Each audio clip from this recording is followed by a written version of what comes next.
Le rôle de la CINSAT en tant que levier de développement régional est tributaire de son dynamisme interne et de sa capacité à répondre aux défis de la région aux côtés de la CEDEAO, de la communauté des États de l'Afrique centrale et de G5 Sahel. Le second prérequis est celui compléter et opérationnaliser l'architecture de notre organisation par la mise en place des nouveaux organes prévus par le traité révisé. Je pense en particulier au comité des ambassadeurs et représentants permanents, au Conseil permanent de développement durable, au Conseil permanent de paix et de sécurité, ainsi que du Centre de lutte contre le terrorisme, dont il faut relancer les travaux.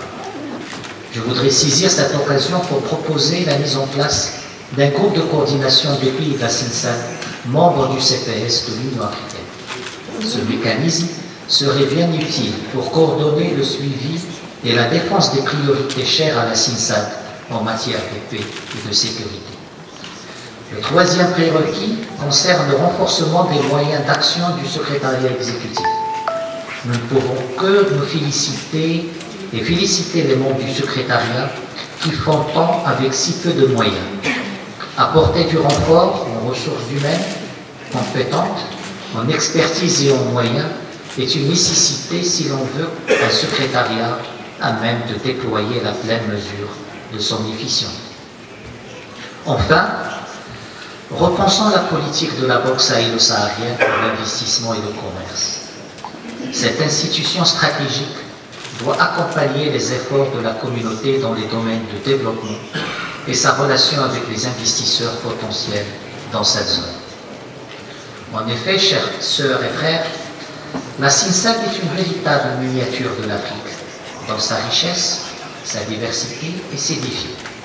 La CINSAT dispose d'un potentiel important pour s'affirmer en tant que région dynamique, pleine de complémentarité, productrice de valeur ajoutée et à même de mutualiser les défis socio-économiques de ses membres. Mais, malgré son potentiel, la CINSAT peine à atteindre sa vitesse de croisière et à être ce catalyseur de stabilité et de prospérité partagée auquel aspirent ses populations. La région continue d'afficher une performance en deçà de ses capacités dans plusieurs chantiers de l'agenda 2030 de l'ONU et de l'agenda 2063 de l'UE. C'est pour cela que nos efforts doivent tendre à faire émerger notre communauté comme un creuset de nos efforts collectifs, en faisant avancer notre groupement vers une intégration régionale réelle. En particulier, l'action de la CINSAT devrait, dans les prochaines années, tenter vers 1. La mise en place des différentes structures institutionnelles prévues par le traité révisé de la CINSAT, notamment le Conseil permanent chargé du développement durable. L'élaboration d'une stratégie dédiée au développement humain dans l'espace sahélo-saharien et de programmes destinés à l'insertion des jeunes. Et enfin, l'opérationnalisation de la stratégie de sécurité et de développement de la CINSAT 2015-2050. Pour sa part, le Royaume du Maroc poursuivra son engagement à œuvrer pour l'édification de l'espace sahélo-saharien en entretenant avec les membres des relations fraternelles basées sur la coopération, la solidarité, le respect de leur souveraineté et de leur intégrité territoriale. Nous aurions tous voulu ne plus avoir à évoquer la thématique sécuritaire à chaque fois que nous parlons du Sahel.